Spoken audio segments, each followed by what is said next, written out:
ఈ సాయంకాల ఆరాధనలో పాల్గొన్న ప్రతిబడిన దేవుడు నిన్నారులుగా దీవించి ఆశ్రయించిన గాక. 1వ తెస్సలోనికీయులకు రాసిన పత్రిక 4వ అధ్యాయము 16వ వచనం మనం చదువుకుంటున్నాము. ప్రియులారా, గత వారం కూడా దీన్ని మనం ధ్యానం చేశాము, సాయంత్రం ధ్యానం చేశాము, ఉదయం కూడా ధ్యానం చేసాం, ఇప్పుడు కూడా ధ్యానం చేయబోతున్నాం. ఆర్భాటముతోనూ ప్రధాన దూత శబ్దముతోనూ దేవుని బోరుతోనూ పరలోకం నుండి ప్రభు దిగి వచ్చును, క్రీస్తునందు నిమిత్తులైన వారు మొదట లేదు. ఇక్కడ ప్రధాన దూత శబ్దము, దేవుని బోర, ఆర్భాటము, 3 వచనాలు, 3 మాటలు మనం చూస్తున్నాం. అది తీసుకున్న వాళ్ళు పేజీ నెంబర్ చెప్పండి రా అమ్మ. Right, very good. ఇక్కడ ఈ మాట మీద కొన్ని ఆలోచనలు కూడా మనం చేస్తున్నాం. ఉదయకాల సమయంలో ధ్యానం చేశాము. ఇప్పుడు మరలా కీర్తనలు 50 అధ్యాయము 4-5 వచనాలు మనం చదువుకుంటున్నాం. కీర్తన గ్రంథము 50 అధ్యాయము 4-5 వచనాలు మనం చదువుకుంటున్నాం. ఇక్కడ ఏం చెప్తున్నాడంటే సంబడి రీడ్ ఏమంటున్నాడు? 50 అధ్యాయము 4-5 వచనాల్లో, ఆయన తన ప్రజలకు న్యాయము తీర్చుటకై బలి అర్పణ చేత నాతో నిబంధన చేసుకున్న నా భక్తులను నా యొద్దకు సమకూర్చుడని మీది ఆకాశమును భూమిని పిలుచున్నాడు. He's calling sky and earth. భూమిని ఆకాశాన్ని ఆయన పిలుస్తున్నాడు. ఇప్పుడు దేవునితో నిబంధన చేసుకోవడానికి దేవుని ప్రజల్ని ఆయన పేరు పెట్టి పిలుస్తున్నాడు. ఇంతకుముందు మనం చూసాము, మహాశబ్దముతోను ప్రధాన దూత శబ్దముతోను దేవుని బోరతోనూ అని చెప్తున్నాడు. దేవుడు మనల్ని పిలిచే క్రమాన్ని మనం చూస్తున్నాము. 96వ అధ్యాయము 13వ వచనంలో ఈ మాట వ్రాయబడినది. అక్కడ కీర్తన గ్రంథము 96వ అధ్యాయము 13వ వచనంలో ఈ విధంగా వ్రాయబడినది. ఇక్కడ చక్కని మాట చెప్తున్నాను. భూజనులకు తీర్పు తీర్చుటకై యెహోవా వేంచేయుచున్నాడు. న్యాయమును బట్టి లోకములకు తన విశ్వాసతను బట్టి జనములకు ఆయన తీర్పు తీర్స్తాడు. He will judge according to the judgement their deeds. వారి క్రియలను బట్టి దేవుడు తీర్పు తీరుస్తాడని లేఖనంలో మనం చూస్తున్నాము. యెహెజ్కేలు గ్రంథము 37:12. త్వరగా నేను కొన్ని మాటలు చెప్తాను, త్వరగా తీసిన వాళ్ళు చదవండి. యెహెజ్కేలు గ్రంథము 37:12లో ఈ విధంగా వ్రాయబడినది.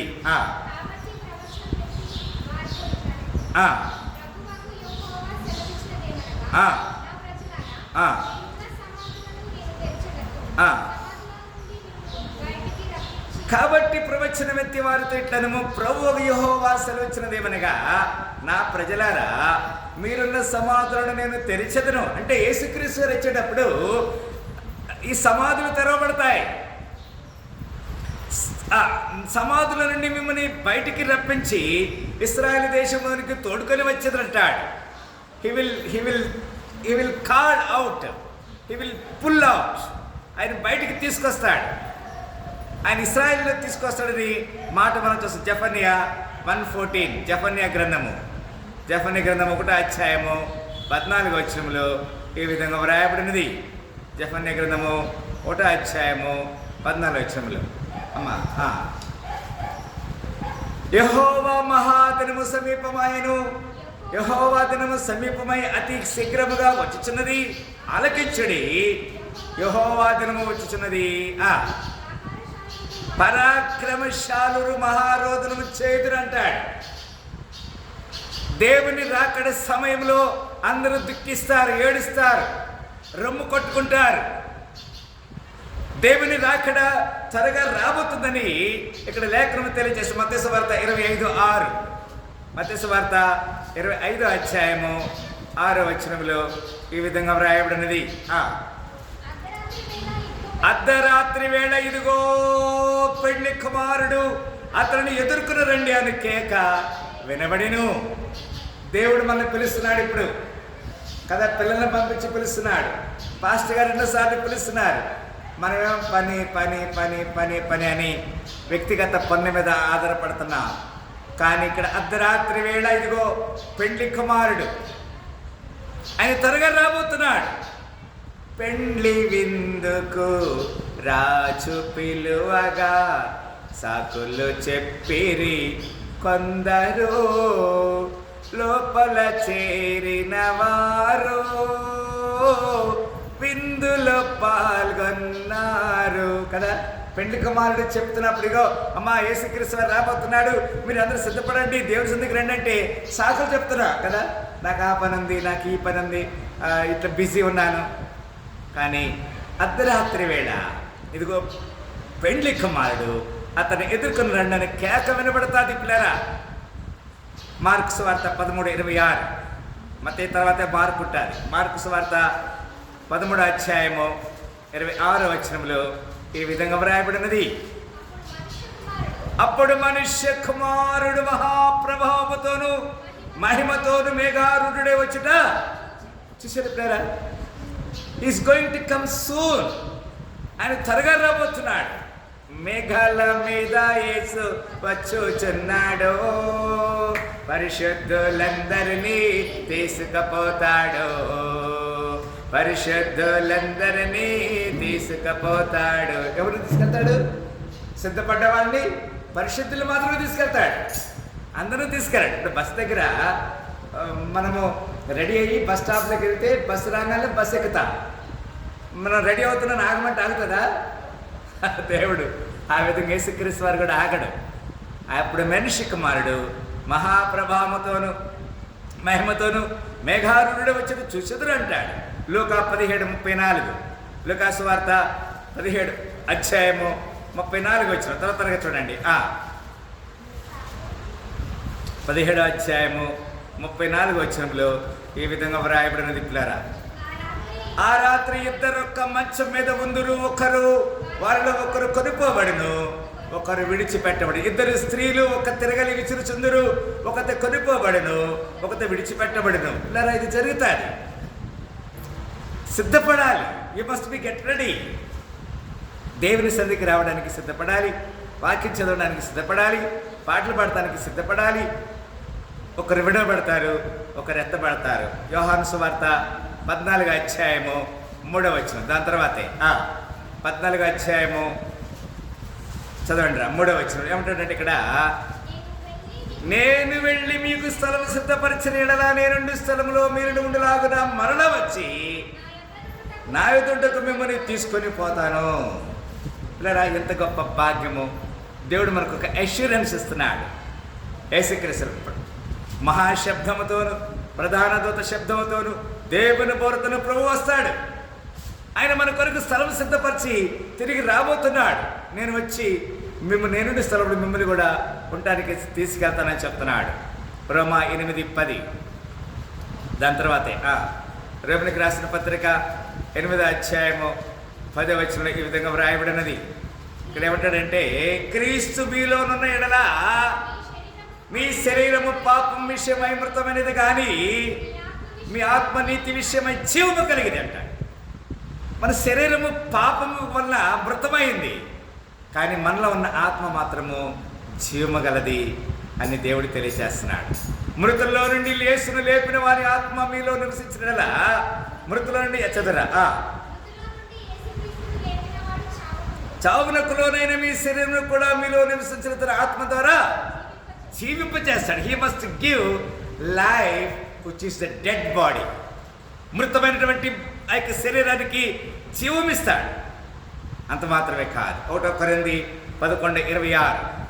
1 కొరింథీకి రాసిన పత్రిక 11:26 ఈ విధంగా వ్రాయబడినది. పిల్లరా, మీరు ఈ రొట్టెను తిని ఈ పాత్రను త్రాగినప్పుడల్లా ప్రభు వచ్చే వరకు ఆయన మరణమును ప్రచురం చేస్తారు. పిల్లరా, ఆయన రొట్టె తినాలి, ఆయన శరీరము, ఆయన పాత్రలో తాగాలి, ఆయన రక్తము.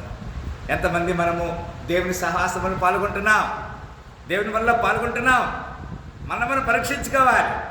ఫిలిప్పీ 3:20. ఫిలిప్పీలకు రాసిన పత్రిక 3:20 ఈ విధంగా రాయబడినది. ఇక్కడ ఏమంటాడు? 3:20 మన పౌరస్థితి పరలోకమందు ఉన్నది. అక్కడ నుండి ప్రభువుని యేసుక్రీస్తు రక్షకుని నిమిత్తము కనిపెట్టుకొని చిన్నాం. ప్లరా, our citizenship in the heaven, not on the earth. ఉదాహరణకి భూలోకములో మనకి ఆధార్ కార్డు చూపిస్తే బస్సు ఎక్కించుకుంటారు, కానీ పరలోకంలో ఆధార్ కార్డు అవసరం లేదు. ఏం అవసరమో మనకు వాహనం ఏంటి? బస్సు కాదు, మేఘనము. ఆయన మేఘవాహనం మీద రాబోతున్నాడు. ఓ మేఘవాహనంబు మీద వేగమే, ఓ మించు వైభవంబు తోడ వేగమే, రాజాది రాజా రావే, రాజులకు రాజు రావే, రాజు యేసు రాజ్యమేల రావే, రావి కోటి జయ యేసు రావే. హల్లెలూయా. ఆయన మేఘాల మీద రాబోతున్నాడు ప్రేరా. మనము సిద్ధపడాలి. మేఘవాహనం వస్తుంది మనకి, బస్సులు అక్కర్లేదు, విమానాలు అక్కర్లేదు. విమానం ఏమైపోయింది? మనం కూలిపోయింది కదా. కానీ మేఘం మీద ఎక్కితే మనకేమో సమస్య లేదు. ఇంకొక మాట మనం చూస్తున్నాము, 2వ తిమోతి చూడండి నాన్న, 4:1. దానికి ముందుకెళ్ళండి ఇంకా. 2వ తిమోతి 4:1 ఈ విధంగా వ్రాయబడినది. దేవుని ఎదుటను సజీవులకును మృతులకును తీర్పు తీర్చు క్రీస్తు యేసు ఎదుటను ఆయన ప్రత్యక్షతతోడు ఆయన రాజ్యముతోడు చెప్పునదేమనగా వాక్యమును ప్రకటించము, సమయమందును అసమయమందును ప్రయాసపడుము అంటాడు పేరా కదండి. దేవుని కొరకు సమయం, అయ్యో నేను రాత్రి ఎట్లా రావాలి, ఉదయం ఎక్కడ రావాలి, అక్కడ మీటింగ్ నేను ఎక్కడ రావాలి, ఇవన్నీ చెప్పద్దు. సమయమందును అసమయమందును ప్రయాసపడాలని లేఖనం సంపూర్ణమైన దీర్ఘశాంతంతో ఏం చేయాలంటే మనము వి షుడ్ బి వెయిటింగ్. దేవుని యొక్క పని నిమిత్తమై మనము నిరీక్షించాలి. ఉపదేశించుచు ఖండించుచు గద్దించుము, బుద్ధి చెప్పమంటాడు. ఖండించాలి, బుద్ధి చెప్పాలి, గద్దించాలి. హెబ్రీ 12:19 నేను ముగిస్తున్నాను. ఇంకా ఇంకొక మాట చెప్పి ముగిస్తాను. హెబ్రీ 12:19 చదవండి రా.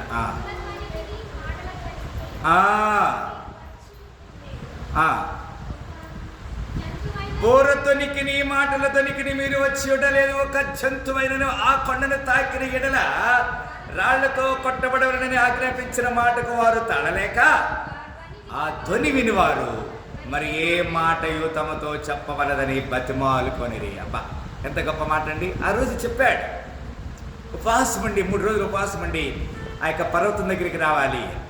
మోషే కొండ మీదకి ఎక్కినప్పుడు 10 ఆజ్ఞల పలకలు ఇచ్చాడు. బోర ధ్వనికిని మాటల ధ్వనికిని మీరు వచ్చి ఉండలేదు.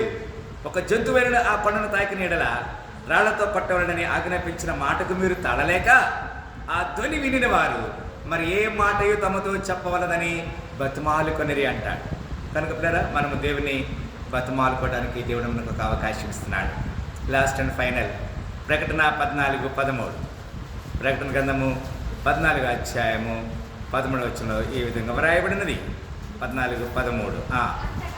అంతటా ఇప్పటి నుండి ప్రభువునందు మృతులు ధన్యులని వ్రాయమని పరలోకము నుండి ఒక స్వరము చెప్పగా వింటిని. నిజమే, వారు తమ ప్రయాసములు మాని విశ్రాంతి పొందుదురు. వారి క్రియలు వారితో పాటుగా ఎల్లప్పుడూ పోవును. ఇలా ఈ మాట చాలా ప్రాముఖ్యమైనది. ఇప్పటి నుండి ప్రభువునందు మృతులు ధన్యులు. ఇంతకుముందు మనం చూసాము, ఆర్భాటముతోను ప్రధాన దూత శబ్దముతోను దేవుని బోరుతోను పరలోకము నుండి ప్రభువు దిగి వస్తాడు. లేరా పరిశుద్ధులైనటువంటి వారి నిన్ను నన్ను సిద్ధపడినటువంటి నిన్ను నన్ను మనందరినీ ఆయన మేఘాల మీద తీసుకెళ్తాడు. అలాంటి నిత్య రాజ్యానికి దేవుడు మనందరినీ సిద్ధపరిచి మనందరం కూడా ఆయన రాకడలు ఎత్తబడే వారికి ఉండాలని కోరుకుందాం. అలాంటి కృపల దేవుడు మన నిండాలుగా దీవించి ఆశీర్వదించునుగాక. అందరు కళ్ళు మూసుకుంటే ప్రార్థన చేస్తాం. స్తోత్రములు ప్రేమగల తండ్రి, చక్కని లేఖనం ద్వారా మీరు మమ్మల్ని హెచ్చరిక చేశారు. మీ సాక్షిగా మీ పాత్రగా జీవించే కృప దాచమని ప్రధాన దూత శబ్దముతోను దేవుని బోరతోను అయ్యా మరి మీ యొక్క మహాశబ్దంతో మీరు మేఘారుడే మీరు వస్తారు. మీరు వచ్చినప్పుడు మేమందరం కూడా సిద్ధపడి మృతులైన వారిని సమాధులున్న వారిని మీరు లేపుతారని చెప్పారు. ఆ విధంగా మీ సాక్షులకి జీవించే కృప దాచమని యేసుక్రీస్తు పరిశుద్ధ నామములో ఈ ప్రార్థన వేడుకుంటున్నాము తండ్రి. హల్లెలూయా. మరొకసారి ఈ సాయంకాల ఆరాధనలో పాల్గొన్న ప్రతి బిడ్డని దేవుడి నిండాలుగా దీవించి ఆశ్రయించును గాక. పునరుద్ధరణ శ్రమములు అందరికీ కలుగును గాక.